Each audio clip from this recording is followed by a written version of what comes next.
백세 시대 백세코인 방송을 시작하겠습니다. 알트코인 브리핑하는 시간을 갖도록 하겠는데요. 간밤에 미국 FOMC 연준이 매파적 색채를 나타냈습니다. 매파적 동결 강한 모습을 보여주는데요. 금리는 동결을 했지만 내년에 금리 인하는 2번 정도에 그칠 것으로 밝혀졌습니다. 올해 내로 금리 인상이 한 차례 더 나타날 수 있는 그런 상황을 언급하면서 주식시장에 그리고 암호화폐 시장에 불안감을 드리웠습니다. 긴축 상황이 장기화될 수 있는 이런 상황 속에서 우리 코인 시장은 어떤 모습을 나타내게 될까요? 이것이 굉장히 중요한 상황인데요. 알트코인 가운데서 리플의 상황을 한번 살펴보도록 하겠습니다.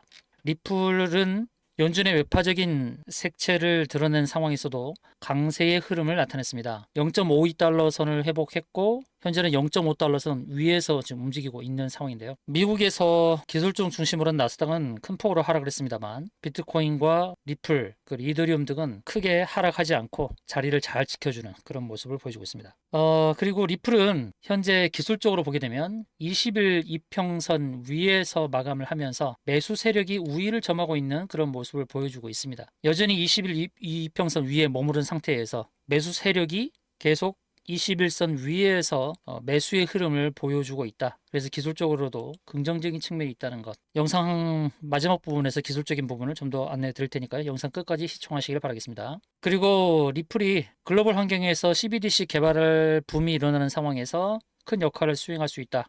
라는 그런 기사가 나왔는데요. 세계 각국 중앙은행이 CBDC를 개발하는 그 움직임이 아주 빨라지고 있습니다. 국가별 중앙은행 95%가 CBDC 개발에 나섰다는 연구 결과가 나왔는데요. 특히 중국 정부가 빠르게 움직이고 있죠.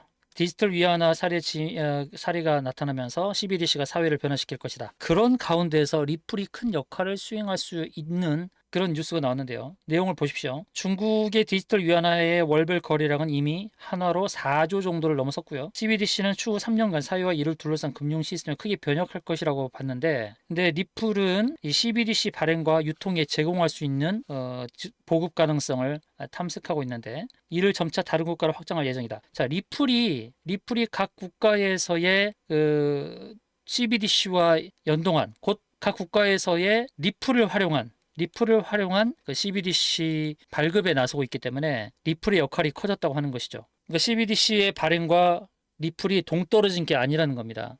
CBDC 발행과 리플이 연동이 되는 것이죠. 그런 차원에서 CBDC 발행은 리플에 굉장히 긍정적인 역할을 줄 것으로 보고 있는데요. 자, 리플과 연동한 CBDC 그리고 스위프트 CBDC가 서로 경쟁하는 그런 구도로 나타나고 있습니다. 자, 스위프트 주체 CBDC 베타 테스트에 홍콩 통화청 그리고 카자흐스탄 중앙은행 그리고 익명의 중앙은행이 합류했다고 발표를 했는데요. 이 스위프트의 CBDC 테스트가 작년에 3월부터 시작을 했으니까 1년 6개월 동안 테스트가 된 것입니다. 그리고 30곳 이상의 은행이 참여하고 있는 그런 흐름이죠. 스위프트는 세계 약 1만 1,500개 이상의 은행을 연결해서 40년 동안 전 세계 국제 송금을 담당한 기구인데 수년 전부터 스위프트 2.0을 외치며 등장한 리플의 지금 도전을 받고 있는 겁니다. 리플의 도전을 의식하면서 스위프트는 3년 전부터 본격적인 블록체인 송금 시스템을 개발해왔죠. 그리고 8월 달에 기존 스위프트가 처리하던 국제 송금량의 89%를 1시간 이내에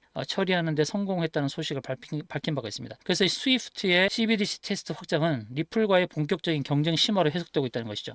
리플은 5월 달에 리플의 기술을 활용해서 CBDC 발행과 운용을 지원하는 리플 CBDC 플랫폼을 출시했다는 것입니다. 그러면서 홍콩과 콜롬비아, 팔라우 중앙은행과 CBDC 파트너십 체결 소식을 밝힌 바가 있죠. 그래서 리플은 각국 중앙은행에서 발행하는 CBDC와 좀 밀접한 관련성이 있기 때문에 CBDC 발행 자체가 리플에 악영향을 미치는 것이 아니라 상생의 효과가 있다는 것, 이것을 기억하시면 좋겠습니다. 그런데 자, CBDC와 관련해서 생각해 볼 게 있습니다. CBDC는 각국 중앙은행에서 발행하는 거거든요. 그러면 이게 디지털 화폐인데 디지털 화폐가 발행하게 되면 중앙은행이 발행하게 되면 상업은행은 어떻게 되겠습니까? 상업은행들은 다 망하게 되는 거죠. 만약에 여러분들이 예치하고 있는 그 돈을 CBDC가 발행해서 디지털 화폐로 준다 그러면 은행에 그대로 놔둘 게 아니죠. 내 디지털 지갑에 그 CBDC 화폐를 넣고 다니게 될 것입니다. 내가 상업은행에 돈을 예치할 필요가 없는 것이죠. 이렇게 되면 상업은행의 존재감이 사라지게 되는 것입니다. 그래서 각국 은행들은 문을 닫을 가능성이 굉장히 높아진 상황이죠. 한편 CBDC 문제점에 대해서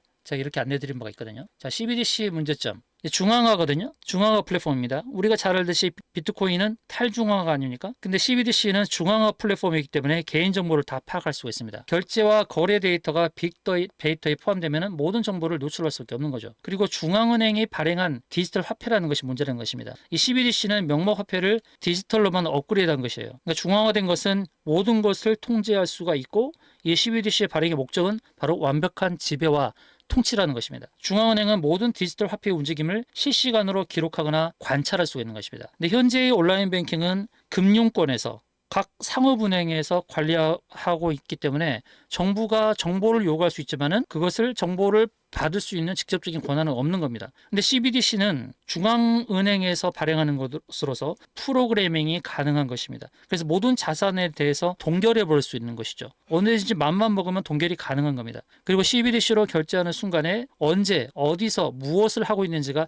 다 파악이 되는 겁니다. 내가 어디서 무엇을 샀는지가 확인이 되는 것이죠. 나의 이동 경로가 다 노출이 되는 겁니다. 코로나 사태 이전에 만약에 CBDC가 발행이 되었다고 한다면 중앙은행이 재난지원금을 준 뒤에 오직 음식이나 필수품만 구매하게 제한을 해버린다 그러면 완벽하게 감시 통제가 가능하게 되는 것이죠. 그래서 이 코로나와 같은 사태가 또다시 발생될 수 있는 가능성이 얼마든지 존재할 거 아닙니까? 그래서 이 CBDC 발행은 철저하게 개인의 프라이버시를 통제하고 감시할 수 있는 체제가 될 수 있다는 것을 인지를 해야 됩니다. 한편 파월 연준 의장은 CBDC가 발행되면 암호화폐는 없어질 것이라고 2년 전에 밝혔는데요. 결코 그렇지가 않습니다. CBDC가 발행되는 것은 한편 리플을 통해서 리플의 시스템과 연동해서 발행되는 경우도 있으니 리플은 절대 죽지 않을 것이고요. 그리고 이것의 대항마로서 비트코인은 탈중앙화를 위한 것이기 때문에 비트코인이 반드시 살아남을 수밖에 없는 것입니다. CBDC를 선호하지 않은 주체들이 비트코인으로 달려들 수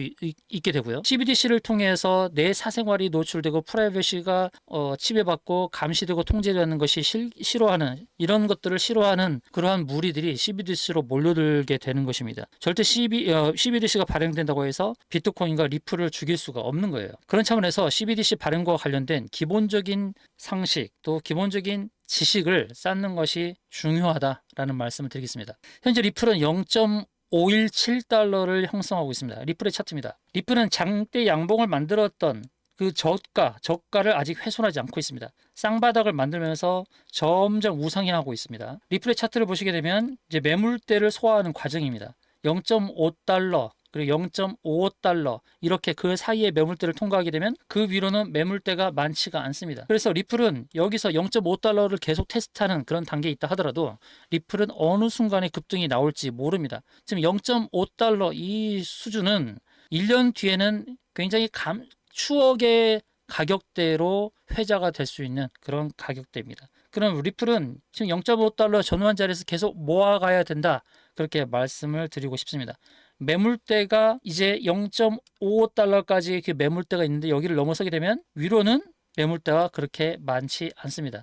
리플은 계속 모아가는 가격대다, 이렇게 보시면 되겠습니다. 여러분 스스로 혼자서 코인 시장을 헤쳐나가기가 어렵습니다. 무료 차트 분석방을 오픈했으니까요. 차트 분석방에 오셔서 여러분의 코인 의뢰를 하시기 바랍니다. 영상 하단 더보기 클릭하셔서 링크를 따라 들어오시기 바랍니다. 여러분의 코인에 대해서 분석을 해드리도록 하겠습니다. 그리고 단기적으로 각 코인에 대해서 어떻게 대응할지, 롱숏 포지션에 대한 대응법, 그리고 필수 정보를 기준으로 한 중장기 대응법을 안내해 드리겠습니다. 종전 말씀드렸듯이 여러분의 보유 코인에 대해서도 분석을 해드리겠습니다. 그리고 최근에 급등했던 톤코인과 같은 그런 코인, 잠재력으로 급등 가능성 있는 코인에 대한 정보도 오픈하도록 하겠습니다. 이상의 방송이 마음에 드셨으면 좋아요, 구독 눌러주시길 바라겠고요. 다음 영상에서 찾아뵙도록 하겠습니다. 시청해주셔서 감사합니다.